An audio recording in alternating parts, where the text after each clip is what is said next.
dernière présentation de cette matinée avant les ateliers. C'est Dr Jessica Forcido qui va la donner. C'est une jeune cardiaque avec un intérêt en chirurgie aortique qui est au CHUM depuis maintenant 2 ans, 3 ans 3 ans. Et donc Jessica va nous parler de la chirurgie aortique dans les aortopathies héréditaires. Bon, alors, bon matin tout le monde. Ça me fait vraiment plaisir d'être ici avec vous. Puis comme on l'a dit, c'est très informel, puis vous pouvez m'interrompre si vous avez des questions ou quoi que ce soit. Est-ce qu'on peut mettre les diapositives de mon ordinateur, s'il vous plaît?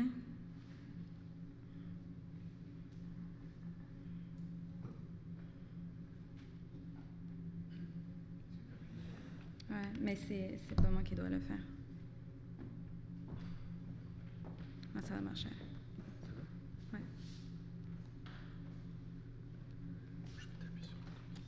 C'est d'habitude, c'est elle qui le fait. Ah, c'est bon, parfait. Excellent, merci. Donc, je vais vous parler de la chirurgie aortique pour les syndromes aortiques héréditaires. Donc, premièrement, qu'est-ce qu'un chirurgien aortique? C'est un chirurgien qui s'intéresse aux pathologies de l'aorte et peut même s'être surspécialisé dans la chirurgie aortique. C'est aussi un chirurgien qui a tellement d'intérêt que tous les patients qu'il traite, ben, il les suit. OK? Il suit la littérature qui concerne, il va à des congrès, il s'intéresse aux nouveautés dans le développement de la maladie et tout ça. Et il effectue, comme la majorité de sa pratique, c'est des procédures justement qui sont aortiques. Qu'est-ce qu'on traite comme chirurgien aortique? C'est les anévrismes de l'aorte ascendante. Donc, on en a discuté dans les 2 présentations que vous avez eues avant qui étaient excellentes. Et nous, les chirurgiens, là, on y va un petit peu en détail. Qu'est-ce qui nous intéresse? Bon, ça, vous l'avez vu, c'est une aorte normale. On peut avoir des anévrismes de l'aorte ascendante, puis on va discuter un petit peu de l'anatomie par la suite. On peut avoir des anévrismes seulement de la racine, ou on peut avoir un anévrisme de l'aorte au complet. OK? C'est que ça, c'est vraiment l'aorte ascendante. On peut avoir des anévrismes de l'arche. Donc ici, l'arche, c'est où est-ce que tous les vaisseaux qui s'en vont dans notre cerveau, dans nos bras, originent. Puis, on peut avoir des anévrismes de l'aorte descendante thoracique ou abdominale. Puis pourquoi on traite les anévrismes? Mais vous le savez, c'est pour prévenir les complications majeures qui sont la dissection aortique ou la rupture. Puis, Dr Mongeon, vous l'avez très bien expliqué, c'est quand le sang déchire l'aorte, puis soit fuse entre les couches de l'aorte, ou parfois rupture totalement dans le péricarde, qui est l'enveloppe du cœur. Donc, le sang est contenu dans le péricarde, sauf que ça peut rendre un patient très instable, parce qu'à un moment donné, le cœur, il ne peut plus s'expandre, c'est que le sang comprime, puis là, les patients perdent connaissance, puis là, ils nous arrivent en choc. Et lorsqu'on arrive à la dissection, c'est une urgence. Comment ça fonctionne quand on rencontre un patient qui a un diagnostic, donc habituellement référé d'un cardiologue? Alors, on rencontre le patient. C'est peut-être une première rencontre, c'est peut-être une seconde opinion. Puis, on discute de la raison de la consultation. OK? La première question que je demande au patient, avant même de commencer, c'est qu'est-ce qu'il comprend de sa condition? C'est quoi l'historique?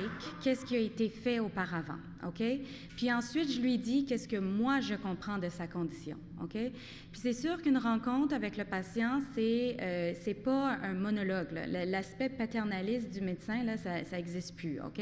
C'est vraiment une collaboration patient-médecin. Donc, on parle de son historique, on parle des antécédents familiaux. C'est que là, on est comme un petit peu des investigateurs, des inspecteurs. On cherche des facteurs de risque. Puis, on cherche les problèmes concomitants, les autres problèmes de santé. Puis, on demande au patient quelles sont ses attentes.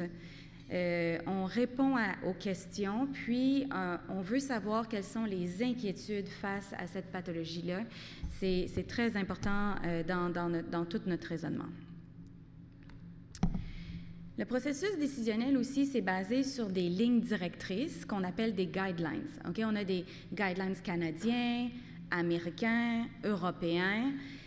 Mais des lignes directrices, c'est pas nécessairement, c'est pas une religion, OK? C'est pas une vérité absolue. Il faut savoir comment ces lignes directrices-là ont été créées, avec quel genre de patients, dans quelle région du monde, pour savoir si ça s'applique vraiment aux patients qu'on a devant nous, OK? Puis ces lignes directrices-là aussi peuvent être stressantes pour le patient parce que maintenant, on a accès à Internet, on s'en va sur Internet, on regarde, là, on dit « Ah, moi, je suis un Loeys-Dietz ou je suis un Marfan, je devrais être opéré à 4.2. » Mais quand on regarde le tableau global, ça se peut que le 4.2 soit pas approprié pour tel patient. C'est que ça peut semer aussi des inquiétudes. Pourquoi mon médecin ne me fait pas opérer? Pourquoi? C'est que c'est important d'avoir toutes ces discussions-là. Puis, comme je disais, les lignes directrices, c'est pour guider, mais ce n'est pas une vérité absolue. Puis, en fait, dans le processus décisionnel, il faut être très honnête à propos de ce que l'on sait et ce que l'on ne sait pas, OK? On aimerait ça avoir une boule de cristal, puis dire exactement pour quel patient, qu'est-ce qui va arriver. Mais souvent, on ne le sait pas. Puis vous l'avez vu, ce schéma-là. Bon, il y a 75% des cas qui sont sporadiques, là, qui arrivent dans un ciel clair, mais les anévrismes familiaux, c'est seulement 20% et syndromiques, 5%. C'est que c'est normal qu'il y ait des choses qu'on ne sait pas, parce que quand il y a des conditions qui sont rares, on n'a pas toute la littérature puis toute l'information qu'on voudrait, OK? C'est qu'il faut qu'on fasse avec, puis ça rentre dans l'équation. L'expérience du chirurgien et de son équipe, quand je parle d'équipe, l'anesthésie, la cardio, les soins intensifs, c'est aussi très important, OK? C'est que ça, on peut en discuter. Puis c'est une question que vous pouvez facilement demander, vous aussi, à dire, êtes-vous habitué avec cette pathologie-là? Combien de cas vous opérez? C'est quoi l'expertise du centre? C'est que ça, il ne faut pas être gêné de poser ces questions-là. L'étiologie de la maladie, c'est important. L'étiologie, c'est l'origine. Donc, on a un anévrisme, c'est un anévrisme, mais c'est-tu un anévrisme chez un Marfan, un anévrisme chez un Loeys-Dietz, un anévrisme chez une pathologie familiale? Tout ça rentre dans la balance également. On peut parler du suivi, s'il y a un suivi, quel va être le suivi, ou si on décide de faire une intervention, quelle va être l'intervention. Puis pour ce qui est du suivi, quelles sont les modalités de choix pour le suivi? Dr. Mongeon nous en avait également parlé. Quand on considère faire une intervention, okay, c'est que le chirurgien, bon, s'est fait référer par le cardiologue, on rencontre le patient, puis après, on rediscute du cas en équipe multidisciplinaire, OK? Puis l'équipe multi, c'est les cardiologues, les chirurgiens, les généticiens, conseillers en génétique, puis tous les autres spécialistes impliqués dans le dossier, que ce soit l'endocrinologue, l'ophtalmo, l'orthopédiste, le physiatre, etc. Alors, il faut que tout le monde soit au courant qu'on planifie faire une intervention pour le patient.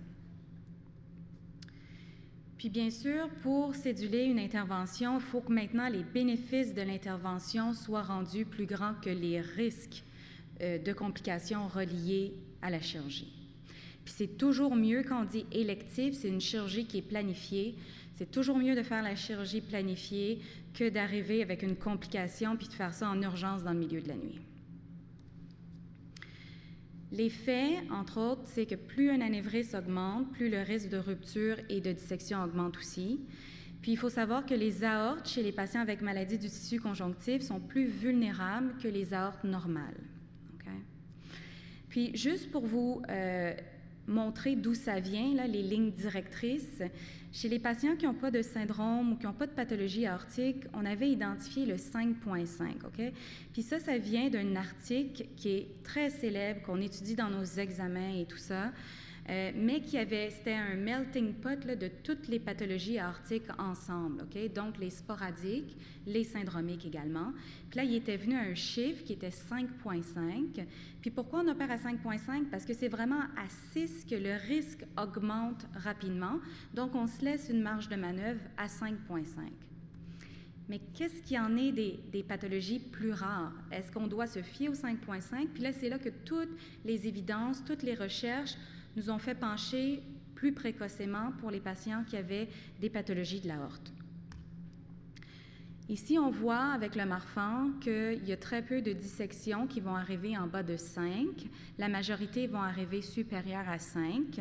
Et c'est pourquoi, dans les guidelines américains et européens, on recommande, 4.55, on dit 5, mais s'il y a des facteurs de risque, comme familiaux, qu'on veut tomber enceinte ou qu'il y a une progression rapide, bien, à ce moment-là, on devrait aller à 4,5. Puis, chez les femmes qui désirent une grossesse, bien, on y va à 4. Dès que ça atteint le 4, qui est le seuil de dilatation, on va opérer tout de suite pour minimiser les risques pendant la grossesse. Pour les patients qui ont un syndrome de Loeys-Dietz, il y a plusieurs dissections qui ont été rapportées en bas de 5 cm. Alors, les recommandations chirurgicales sont beaucoup plus sévères. C'est que c'est vraiment entre 4 et 5 qu'on décide d'intervenir. Puis, encore une fois, on regarde tous les antécédents, les antécédents familiaux et tous les autres facteurs de risque qui sont associés. Pour les Ehlers-Danlos, la recommandation, c'est entre 4 et 4,5. On sait que chirurgicalement, ces patients-là, on va les opérer, mais la fragilité, ils ont plus de fragilité des tissus, donc techniquement, c'est plus difficile pour nous de le faire, mais ça se fait évidemment. Pour ce qui est des pathologies familiales, donc pour les mutations, comme la ACTA2, ça représente 14% des pathologies familiales. Puis ici, les recommandations chirurgicales sont entre 4,5 et 5, parce que quand on regarde les articles dans la littérature, le tiers des patients avaient des événements aigus, là, soit une dissection, une rupture en bas de 5. Donc, on recommande, là, encore une fois, 4,5-5. Puis ça, c'est des mutations qui sont encore plus rares, là, comme on discutait. Donc, la mutation MYH11, c'est 1% des patients. C'est qu'on a une connaissance limitée par rapport à ce genre de mutation-là, mais on recommande quand même le 4,5 à 5. Si on a une intervention, on va discuter avec le patient sur le type de procédure à avoir et les alternatives. OK? Puis ça, c'est tout en fonction du mode de vie. Donc, c'est son travail, ses activités, les sports qu'il pratique, le réseau social. En fonction de la qualité de vie, donc, on fait des choix comme des préservations de la valve aortique, c'est qu'on remplace juste la racine, mais on garde la valve parce que la valve, elle coule peut-être, mais c'est parce qu'elle est étirée par la dilatation de l'aorte au pourtour. Ou on peut aller avec des procédures qui sont un petit peu plus définitives, comme les valves mécaniques, qui peuvent durer 25-30 ans, mais qui ont l'inconvénient qu'on doit prendre du Coumadin. Donc, un médicament qui éclaircit le sang, qui peut avoir des effets secondaires qu'on va parler également. Puis, il faut également inclure les attentes présentes et futures du patient. On va parler des risques de la procédure, du séjour à l'hôpital, à quoi on devrait s'attendre, la durée. On va parler de la convalescence, puis l'impact par la suite sur le travail, les études, un impact psychologique également, mais tu sais, en fait, il faut tout qu'on prépare ça avant que le patient ait l'intervention, puis l'équipe qui va être impliquée, puis le suivi par la suite. Donc, juste pour vous donner un petit peu d'anatomie, là, quand je parle de la racine aortique, bon, l'aorte ascendante, c'est facile, OK? Ici, si on dessine un trait, ça, c'est la jonction sinotubulaire, qui est la jonction qui sépare la racine aortique de l'aorte ascendante. C'est que l'aorte ascendante, c'est facile, c'est ici, mais la racine, elle est un petit peu plus complexe, OK? Parce que la racine comprend l'anneau de l'aorte, la jonction sinotubulaire qui délimite les deux parties, les feuillets, puis le renflement qu'on voit ici, c'est les sinus, OK? Puis ça, pour nous, les chirurgiens, c'est très important de voir qu'est-ce qui est dilaté, qu'est-ce qui ne fonctionne pas bien, est-ce que la valve coule, parce que c'est un ensemble, la racine aortique. Puis les pathologies de l'aorte, on l'a vu, ça peut atteindre différentes parties de l'aorte. Ici, il y a une procédure qu'on appelle des préservations de la valve aortique, où on garde les feuillets de la valve, puis on remplace tout le tissu au pourtour, OK? Donc, les sinus sont remplacés, puis la valve, quand même, reste la valve native, OK? Puis, on remplace aussi l'aorte ascendante si elle est dilatée. Et chez les patients qui ont un syndrome, on va quand même la remplacer, même si elle n'est pas dilatée, parce qu'on sait que l'histoire naturelle, c'est qu'elle va probablement dilater. C'est qu'on le fait prophylactiquement. Pour ce qui est des anévrismes, bon, au-dessus de la jonction sinotubulaire, mais c'est un tube de Dacron. Okay? C'est quelque chose qui n'a pas de chance de rejet, qui ne se détériore pas, qui va être bon toute votre vie. Okay? Puis, si c'est juste la valve aortique qui fuit, on peut essayer de réparer la valve aortique en faisant des petites techniques chirurgicales de réparation seulement de la valve de façon isolée. Ça, c'est un conduit avec une valve mécanique, OK? qu'on peut également utiliser si on ne peut pas faire de préservation de la valve ou si le patient décide, parce que la différence, ici, là, on peut la voir, c'est Dr. Ella Mamsi qui m'a donné cette diapositive. Il y a des chirurgies de préservation de la valve et il y a des chirurgies où est-ce qu'on y va directement avec la valve mécanique.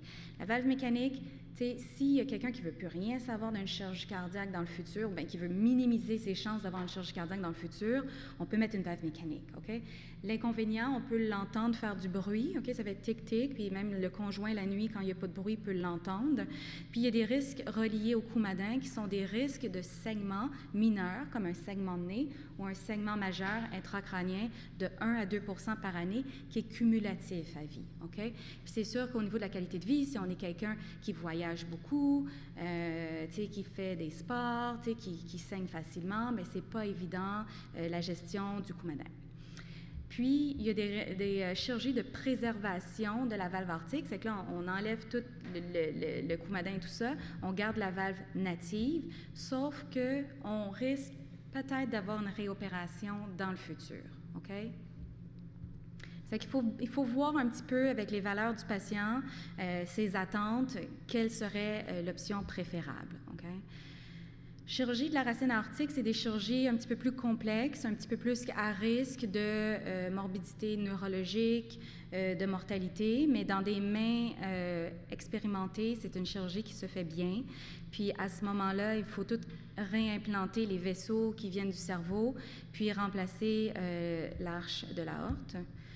Puis pour ce qui est des anévrismes de l'aorte thoracique, chez les patients qui ont des anévrismes, il y a des traitements endovasculaires qui existent, mais que pour l'instant, pour les patients qui ont syndromique, Marfan, avec des maladies du tissu conjonctif, cette technologie-là n'est pas encore à point, c'est qu'on tend à l'éviter, sauf peut-être dans des situations urgentes ou d'autres problèmes de santé qui font en sorte que la chirurgie ouverte elle est trop risquée.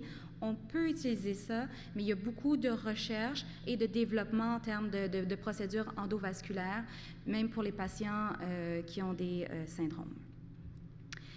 Donc, en termes de management, il faut une approche qui est individualisée au patient, OK? Puis il faut voir le tableau global.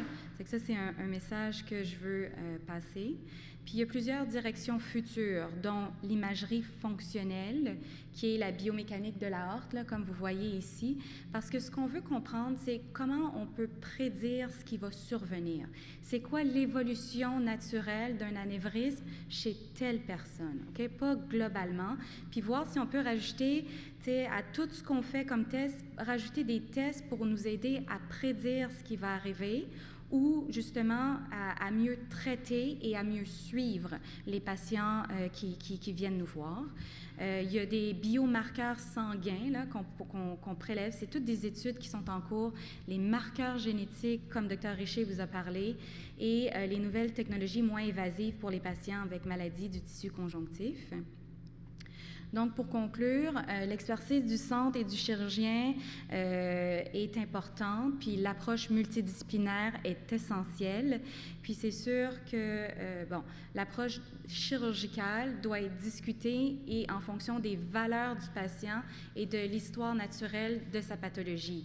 C'est sûr, des fois, il y a des patients qui nous disent « Mais oui, mais vous, docteur, si c'était votre père, votre frère... » Mais c'est vraiment une discussion, c'est vraiment selon les valeurs du patient. Puis des fois il n'y en a pas de bonne réponse, mais l'important, c'est que les deux parties, on soit à l'aise avec l'option qu'on prend. Il faut considérer les habitudes de vie et le mode de vie, l'importance de suivi régulier, puis dans certains cas, c'est des suivis qui sont à vie. Donc, c'est un lien qu'on crée, c'est une association, puis on y va jusqu'à la fin.